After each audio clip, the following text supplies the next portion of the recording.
I am back with another review for you guys, and this time it's on the BH Cosmetics Eyes on the 70s palette. It was requested that I do reviews and maybe a look, so this is actually the review. A look will be coming soon. I did use it in the look I created here, and I just thought I would share with you my experience in using this palette. I do have the Eyes in the 80s, so stay tuned for that video and review, and maybe even a look from that palette also. So let's get on to the review of this palette. Alright, so package wise, like a moment of silence kind of thing for this palette.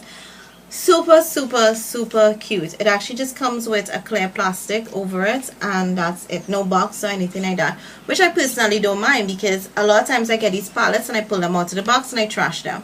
And if I have to do a review, sometimes I keep it and sometimes I don't, and they're just bulky and messy to just to have around. So this was perfect. It says Eyes in the 70s, there's Eyes on the 60s that it came out with a while back, and there's also Eyes on the 80s. So hopefully they're gonna have Eyes in the 90s and a 20th century kind of palette. Just hoping. So this is what it looks like. It has the stars, and it says go back in time to the disco era of the 70s. Use these funky eyeshadow palettes to recreate the foxy eye looks worn by the decade's dance queens. This palette includes 30 matte shimmer and glitter shades that are sure to bring out the inner diva. So 70s were all about discos and dancing and that kind of stuff, so I guess the stars and the whole front packaging displays that. It actually says that this palette is expiring in 10/15, which is October 2015, which is just like a year and a half. So the shelf life of this palette is not even 2 years. I was quite disappointed in that, because I want my palettes to be 2 to 3 years in terms of expiration. Can't have a palette that's around a year, because guess what, I'm not going to use this that much. So that was the only bummer for me. It has all the ingredients and all that kind of stuff distributed by BH Cosmetics, and it has made in China. So those of you who say, oh, I'm not going to buy these China based palettes, I'm going to just go BH Cosmetics, Coastal Sands, Sedona Lace, all of them are made in China, and BH Cosmetics actually says it right there. So if you're saying I'm not going to get the China palettes, but I'm going to get BH Cosmetics, it's made in China. So but it comes with a cardboard packaging, which is similar to the Eyes on the 60s. No mirror or anything like that.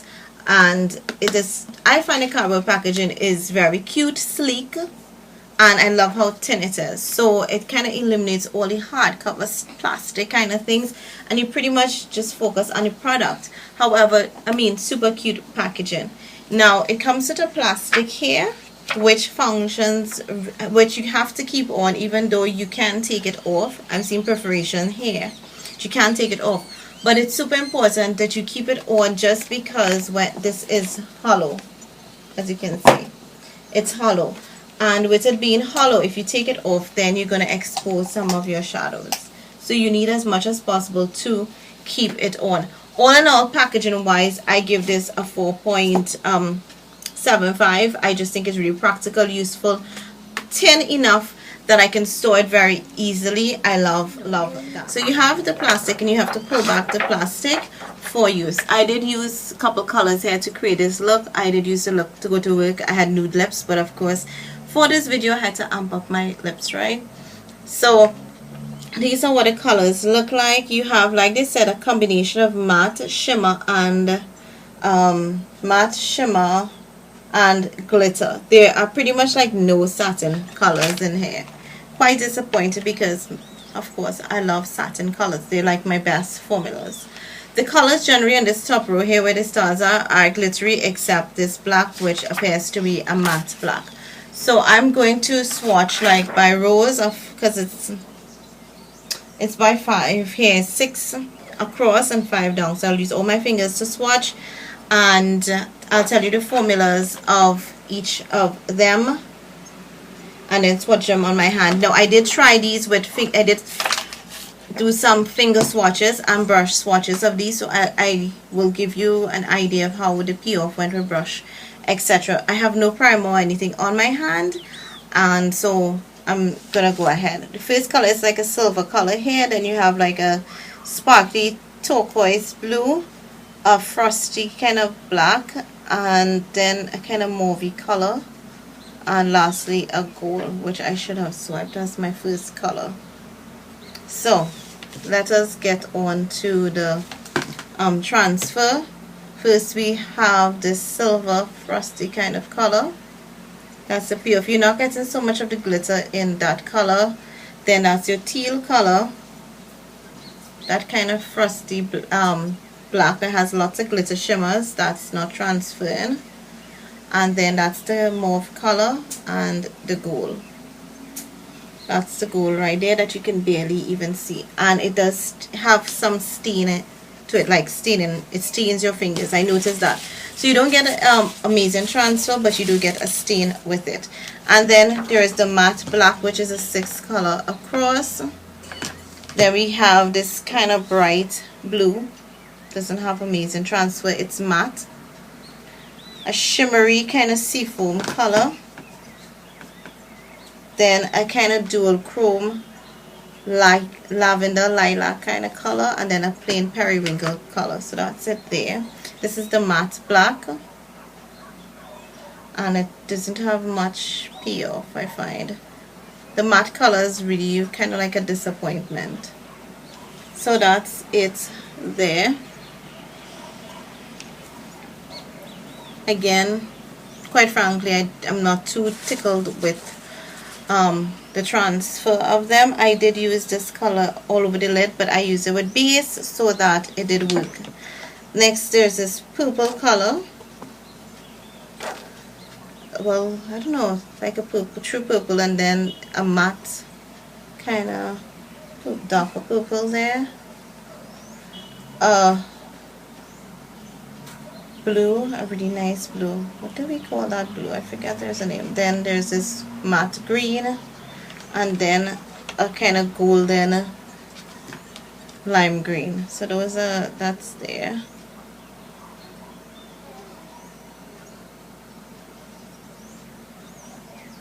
Alright, so those are the swatches there of them, the colors there.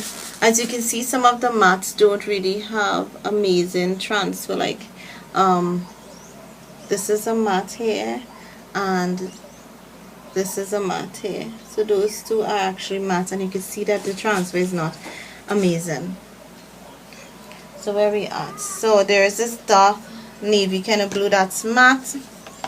Again, not amazing pigmentation. A darker kind of green, forest green that has shimmer. Well, this is more like metallic.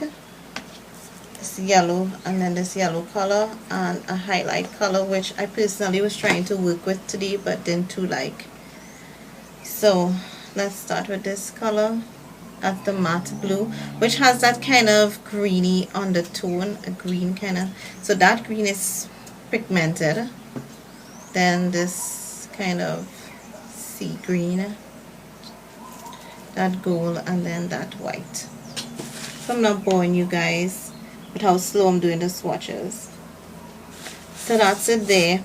And then we have a gorgeous kind of pink color here. I really like it, and it looks pretty pigmented.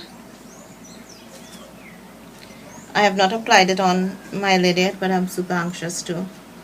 There's a cranberry color. There's a gorgeous peach color that when I swatched it, I was like, so cool, and it's like that color there. I'm thinking this is like so nice on all over the lid, or even these two combos here. These two looks super gorgeous. And then you actually have a shimmery white. I was really tickled by that idea, and that's a dark brown. So yeah, I did injustice to that swatch.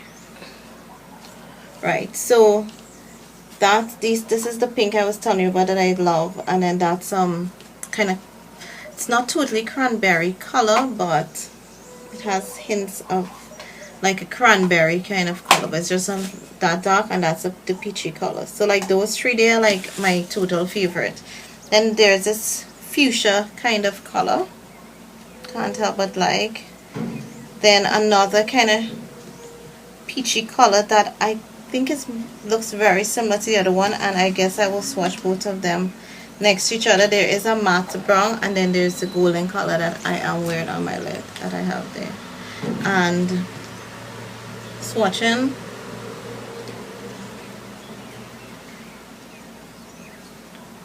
the matte brown doesn't have much of a color payoff, which is right here.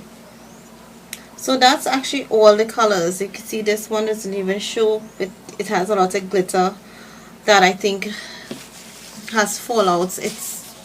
You have to maybe even use glitter glue on your lid to apply some of these glitter colors. So that's all the colors there swatched.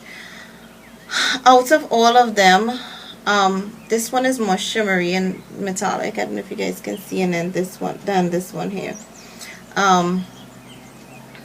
I think like these two colors are very similar, this one here and then this one up here, so they're pretty much like the same color, so that's kind of repetitive. And then this one is just like a more orangey gold as against these two, which are lighter peach colored ones.